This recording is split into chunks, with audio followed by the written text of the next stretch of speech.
Hello दोस्तों। उत्तराखंड की शांत पहाड़ियों, हरे भरे जंगलों, मनमोहक प्राकृतिक नजारों और ठंडी हवाओं के बीच आज हम घूमने निकले हैं चंपावत और लोहाघाट। और आज होने वाला है चंपावत और लोहाघाट की खूबसूरत वादियों में एक यादगार सफर।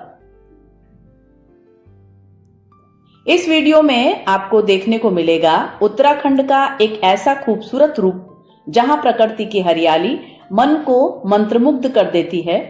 लोहाघाट के सुंदर पहाड़ियां, चंपावत के मनोरम दृश्य और यहां का शांत वातावरण इस यात्रा को और भी खास बना देते हैं। अगर आपको हरे भरे पहाड़, प्रकृति और घूमने फिरने के वीडियो पसंद है तो यह सफर आपको बहुत पसंद आएगा।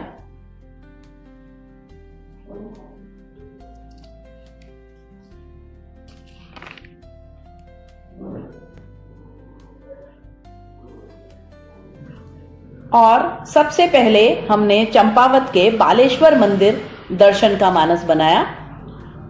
और सामने क्या देखते हैं, लोग झूमते गाते बालेश्वर मंदिर जा रहे हैं, क्योंकि इस मंदिर में भागवत कथा का आयोजन होने वाला था और हम भी उन्हीं के साथ हो लिए। बालेश्वर मंदिर भगवान शिव को समर्पित एक प्राचीन मंदिर है जो प्राचीन पत्थर की नक्काशी और सुंदर वास्तुकला की नायाब कलाकृति है। यहां भगवान के शिव के दर्शन के साथ साथ मंदिर परिसर की खूबसूरती को देखना अपने आप में एक अलौकिक अनुभव है। अभी हम जाने वाले हैं चंपावत के फेमस टी गार्डन और ये इसकी टिकट विंडो है जहां से आप 20 रुपए पर कैंडिडेट के हिसाब से टिकट ले सकते हैं और एंट्री कर सकते हैं। और हमने टिकट ले लिया है और पहुंच गए हैं चाय बागान चंपावत।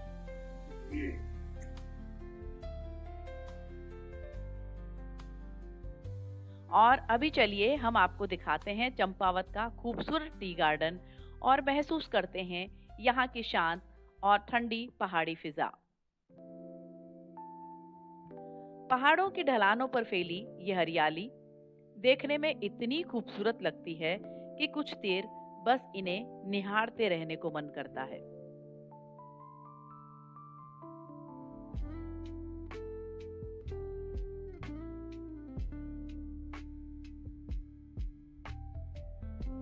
इन छोटी छोटी पत्तियों से ही हमारी सुबह की पसंदीदा चाय तैयार होती है।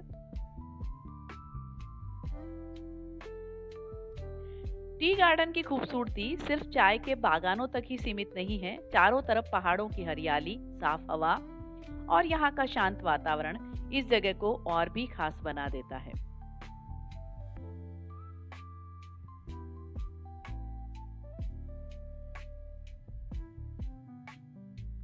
चंपावत टी गार्डन विजिट के बाद अभी हम निकले हैं मायावती आश्रम के लिए। आज विवेकानंद आश्रम के बंद होने के कारण हमने मायावती आश्रम का रुख किया। ये दोनों ही आश्रम मेडिटेशन सेंटर्स हैं।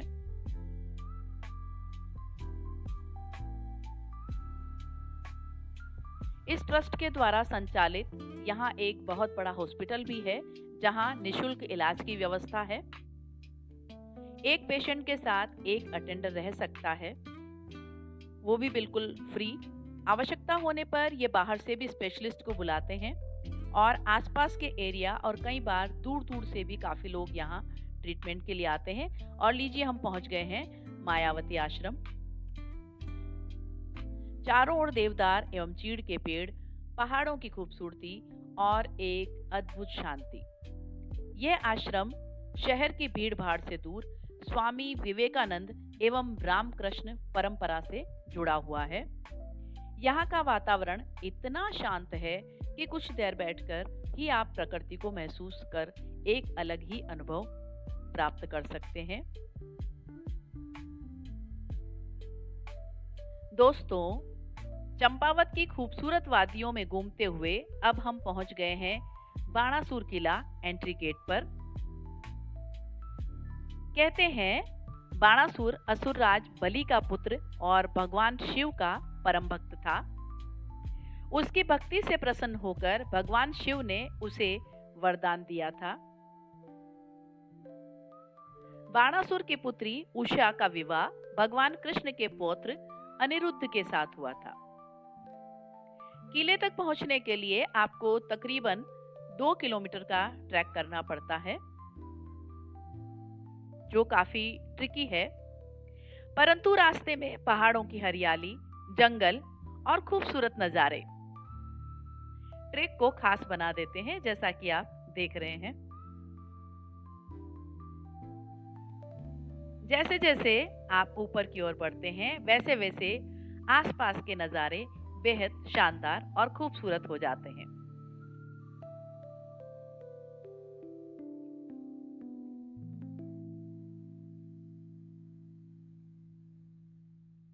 अगर आपको पहाड़ों में घूमना और ट्रैकिंग पसंद है, तो बाणासुर किले का सफर आपको जरूर पसंद आएगा।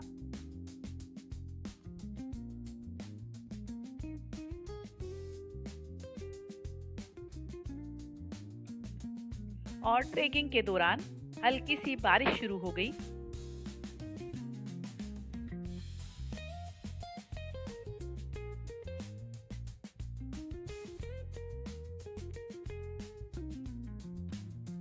आसपास के गांव देखने में बहुत खूबसूरत लगते हैं।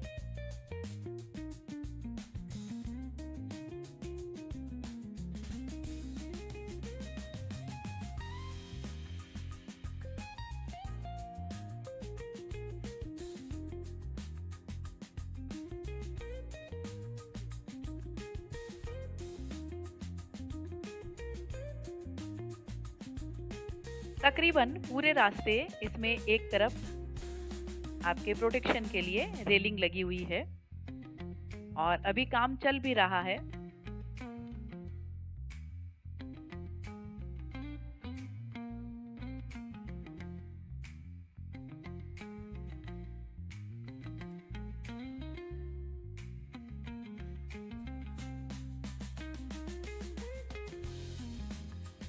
और बूंदाबांदी शुरू हो जाने की वजह से कुछ लोगों ने अपने रेनकोट निकाल लिए।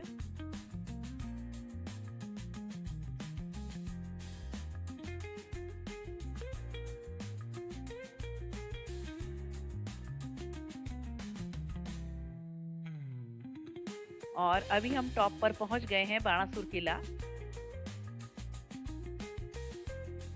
बिल्कुल जर्जर हालत में है ये।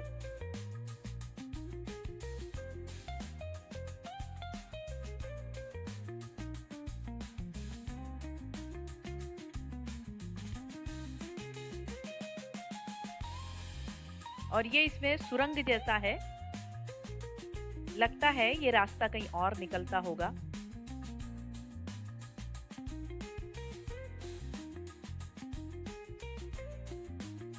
जैसा कि अमूमन किलों में देखने को मिलता है।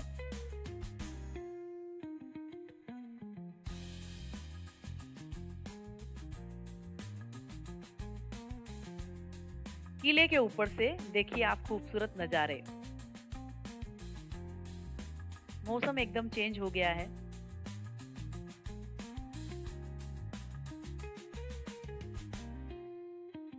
लगभग 1 घंटा बाणासुर किला पर रुकने के बाद हम नीचे लौट आए।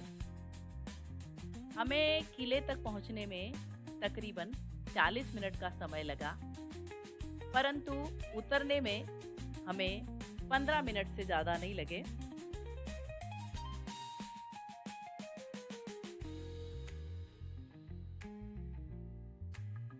क्योंकि यहाँ से नीचे उतरते समय पूरे रास्ते ढलान होती है।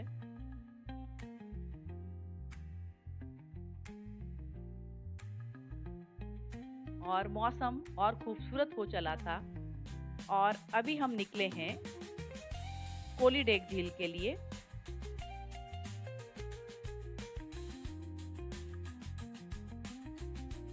यहाँ आपको इतनी ग्रीनरी देखने को मिलेगी। और हम पहुंचे हैं कोलीडेग झील।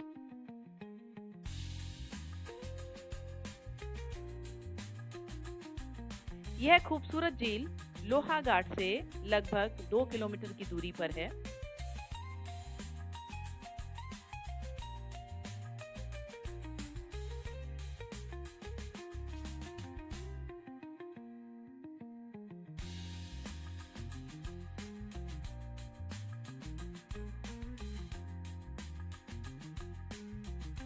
चारों ओर फैली पहाड़ों की हरियाली, ऊंचे पेड़ों से घिरी यह झील बहुत ही शांत और मनमोहक दिखाई देती है। यह एक कृत्रिम झील है जो लोहावती नदी पर बनाए गए बांध पर विकसित की गई है। इस परियोजना का उद्देश्य जल उपयोग के साथ साथ पर्यटन को बढ़ावा देना है। यहाँ बोटिंग की भी व्यवस्था है, जैसा कि आप देख पा रहे हैं। यहाँ का सबसे खूबसूरत अनुभव है झील का शांत पानी और चारों तरफ की हरियाली और पहाड़ों का मनमोहक वातावरण। यहाँ का नौकायन भी पर्यटकों को आकर्षित करता है।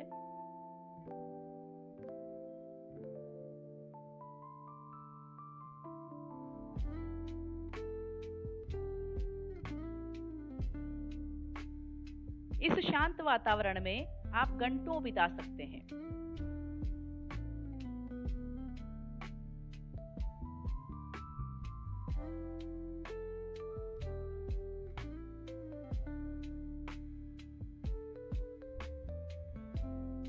लोहाघाट और चंपावत इतना खूबसूरत है, यहाँ की ग्रीनरी इतनी ज्यादा है। यही वजह है कि शायद इसे धरती का छुपा हुआ स्वर्ग कहा जाता है।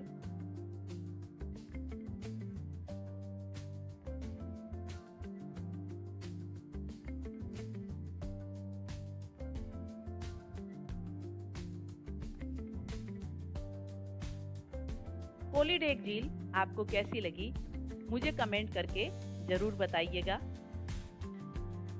इसके अतिरिक्त आप श्यामला ताल, विवेकानंद आश्रम और क्रांतेश्वर महादेव मंदिर को भी विजिट कर सकते हैं।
यहाँ के नज़ारे बेहद खूबसूरत है।